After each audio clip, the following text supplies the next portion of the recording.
So what do you think is the best way to make people understand something? By effective communication. So only by good communication you can make things clear and make people understand what you're trying to say. And that is called as being a good communicator. But on the other side, I've seen a lot of people struggle with communication. Their ideas and thoughts would be clear, but they won't be able to express it. But let me tell you something. Mastering yourself with communication is really easy than you thought. On what basis am I telling this? Because I was also a person who used to struggle a bit with communication, but now that's not the case. How can you do this? All you need is a great deal of practice every single day. You can practice in front of the mirror or in front of the camera or even with a family member or even a friend. But there is something more important I would like to share with you. Unless you practice very much, communication won't improve at all.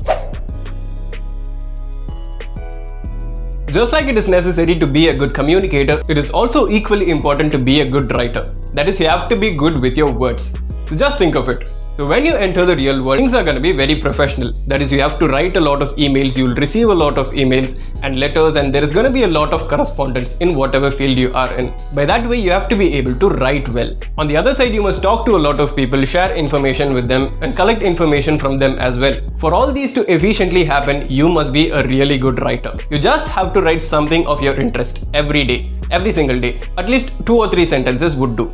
Or you can easily cultivate the habit of journaling. There is a small connection between becoming a good communicator and becoming a good writer. Just like I said before, without practice, communication won't become better. Social media is a big waste of time, only when used for entertainment purposes. But if used skillfully, it is gonna be a great benefit, especially for students. We use it every single day, right? Most of the people use social media only for pictures, reels and songs. How many of them use it for making money or to build an audience or to create some content or to learn new skills?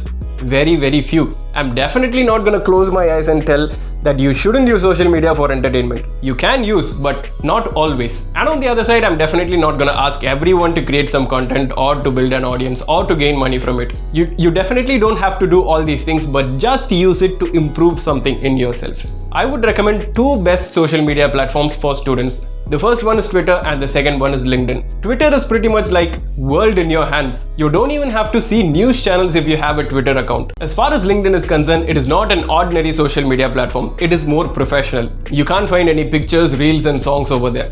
3 things are really important when it comes to LinkedIn: how your profile looks, your resume and your skills. This one is also called as the ability to influence others. Let me explain with an example. We must have seen our parents, right? They try to negotiate the prices of particular products and they most likely succeed. If a product is of 100 rupees, they try to buy it for 85 or 90.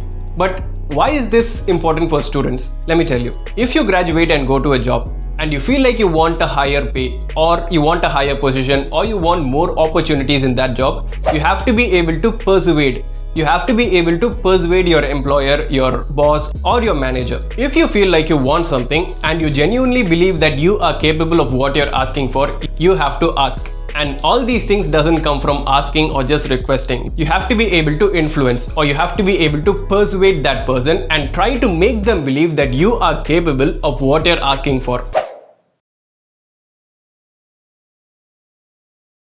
This was inspired by a TED Talk named How to Graduate College with a Job You Love and Less Debt by Julian Gordon. As far as network building is concerned, there are 4 fundamentals. Coming to the first one, how well do you know yourself? It is all about knowing your strengths, weaknesses, skills, abilities and talents. The second one, what you know.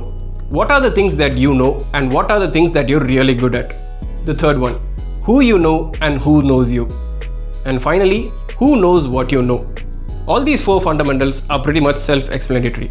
Just try to think about this and you'll find a lot of answers. So I hope that this video is very useful. Let me know in the comment section what are your thoughts about this video and what is the favorite skill that you would like to learn first.